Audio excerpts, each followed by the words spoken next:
ഇത് Manjappura mass Motors എന്നായിരുന്നു നമ്മുടെ ഹീറോ ഹോണ്ട പാഷൻ പ്ലസ് വണ്ടി. നമ്മളത് വർക്കിന് ചെയ്തിട്ടുണ്ട്. ജന സർവീസായിട്ടാണ് ചെയ്യുന്നത്. ഫുള്ളായിട്ട് നമ്മളെല്ലാ ഭാഗങ്ങളൊക്കെ ഒന്ന് ചെക്ക് ചെയ്തുകൊണ്ട് കസ്റ്റമർ കുറച്ച് കംപ്ലയിൻറ്റ്സ് പറഞ്ഞിട്ടുണ്ട്. അതിൻ്റെ എഞ്ചിൻ ഓയിൽ മാറ്റാൻ പറഞ്ഞിട്ടുണ്ട്. അതുപോലെ ബ്രേക്ക് രണ്ട് ചെക്ക് ചെയ്യുക, ചെയിൻ സ്പ്രോക്കറ്റ് ചെക്ക് ചെയ്യുക, ക്ലച്ച് ചെക്ക് ചെയ്യുക, ഹാൻഡിൽ ഇളക്കം, മിറർ ഇളക്കം, പിന്നെ കോൺസെറ്റ് ഒന്ന് ചെക്ക് ചെയ്യുക, സ്റ്റിക്കർ ഒന്ന് ചെക്ക് ചെയ്യാൻ പറഞ്ഞിട്ടുണ്ട്. എൻ്റെ റബ്ബറൊന്ന് കറക്റ്റ് ആക്കിയിടാൻ, സ്പാർക്ക് പ്ലഗ് മാറ്റാൻ പറഞ്ഞിട്ടുണ്ട്. എയർ ഫിൽറ്റർ ചെക്ക് ചെയ്യാൻ പറഞ്ഞിട്ടുണ്ട്. ആക്സൈഡ് കേബിള് ചെക്ക് ചെയ്യാൻ പറഞ്ഞിട്ടുണ്ട്. അതുപോലെ ബാക്കിലൊരു സൗണ്ട്, വേറെ സൗണ്ട് പറഞ്ഞിട്ടുണ്ട്. പിന്നെ ടാങ്ക് കവറും റിമൂവ് ചെയ്യാൻ പറഞ്ഞിട്ടുണ്ട്. അതുപോലെ ഹാൻഡിൽ കുറച്ച് പൊക്കി വെക്കാനും പറഞ്ഞിട്ടുണ്ട്. നമ്മൾ ജന സർവീസായിട്ട് ചെയ്യുന്നുണ്ട്. അപ്പോൾ നമ്മളതിൻ്റെ ബാക്കിൽ ബ്രേക്കൊക്കെ ഒന്ന് ചെക്ക് ചെയ്യാൻ വേണ്ടി അയച്ചിട്ടുണ്ട്. ബാക്കിൽ ബ്രേക്സൊന്നും നിലവിൽ വേറെ കുഴപ്പമൊന്നുമില്ല. നമുക്കത് ക്ലീൻ ചെയ്തിട്ടാൽ മതി, വേറെ കുഴപ്പമൊന്നുമില്ല. ബാക്കിൽ ആ വീടിൻ്റെ ഡാമ്പർ നമുക്കത് മാറ്റിയിടാം കേട്ടോ. അത് ഫുള്ളായിട്ട് പൊട്ടി, 4 റബ്ബറും പൊട്ടിയിരിക്കുകയാണ്. അപ്പോൾ അതൊന്ന് മാറ്റിയിട്ട് വേണം നമുക്കത് റീസെറ്റ് ചെയ്യാം. പിന്നെ അതുപോലെ ചെയിനൊക്കെ നമുക്ക് ടൈറ്റ് ചെയ്യാൻ, നിലവിൽ വേറെ കുഴപ്പമൊന്നുമില്ല. ചെയിനൊക്കെ നമുക്ക് ടൈറ്റ് ചെയ്യാനുണ്ട്. പിന്നെ നമ്മൾ എയർ ഫിൽറ്ററിൻ്റെ ഭാഗം ചെക്ക് ചെയ്യുന്നുണ്ട്. എയർ ഫിൽറ്റർ നമുക്ക് തവണ ക്ലീൻ ചെയ്തിടാം. നിലവിൽ വേറെ കുഴപ്പമൊന്നും കാണിക്കുന്നില്ല. എയർ ഫിൽറ്റർ നമുക്കത് ക്ലീൻ ചെയ്തിടാം. പിന്നെ അതുപോലെ എഞ്ചിൻ ഓയിൽ മാറ്റാറുണ്ട്. എഞ്ചിൻ ഓയിൽ നമ്മൾ മാറ്റുന്നുണ്ട്.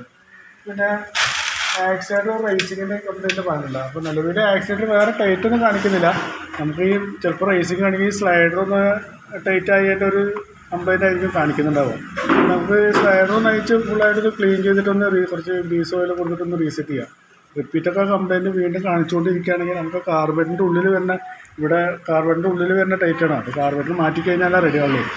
അപ്പോൾ നമുക്ക് ഇത്തവണ നമുക്കതൊന്ന് ക്ലീൻ ചെയ്തൊന്ന് ഗ്രീസ് ഓയിൽ കൊടുത്തിട്ട് റീസെറ്റ് ചെയ്യാം. റിപ്പീറ്റ് കംപ്ലയിൻറ്റ് കാണിക്കാതുണ്ടെങ്കിൽ നമുക്കതൊന്ന് മാറ്റേണ്ടി വരും. പിന്നെ അതുപോലെ ഹാൻഡിൽ ഒന്ന് പൊക്കിയൊക്കെ വേണ്ട, ഹാൻഡിലൊക്കെ ഒന്ന് പൊക്കിയിട്ട് ക്ലിയർ ചെയ്തിട്ടുണ്ട്. അതുപോലെ ഈ മിററിൻ്റെ ഭാഗം ലൂസ് ഉണ്ടായിരുന്നു. അത് ഈ ബ്രാക്കറ്റ് ലൂസായി കിടക്കുകയായിരുന്നു. അപ്പോൾ അതൊന്ന് ടൈറ്റ് ചെയ്തിട്ടുണ്ട്, അതൊന്ന് ക്ലിയർ ചെയ്തിട്ടുണ്ട്. പിന്നെ ടാങ്ക് കവർ നമ്മളത് അയച്ച് മാറ്റിയിട്ടുണ്ട്. ടാങ്ക് കവറൊന്ന് അയച്ച് മാറ്റിയിട്ടുണ്ട്.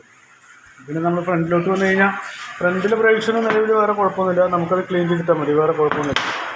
ഫ്രണ്ടിൽ ബ്രേക്കിൻ്റെ കേബിളായാലും വേറെ കുഴപ്പമൊന്നും കാണിക്കുന്നില്ല. പിന്നെ കോൺസെറ്റ് ഒന്ന് ചെക്ക് ചെയ്ത് നോക്കണം. കോൺസെറ്റ് നിലവിൽ വേറെ കംപ്ലയിൻ്റ് ഒന്നും കാണിക്കുന്നില്ല. നമുക്ക് ചെറിയൊരു അഡ്ജസ്റ്റ് ചെയ്യാനുണ്ട്, അതൊക്കെ അഡ്ജസ്റ്റ് ചെയ്തിട്ട് ക്ലിയർ ചെയ്യാം. അതിൽ വേറെ കംപ്ലയിൻ്റ് ഒന്നും കാണിക്കുന്നില്ല.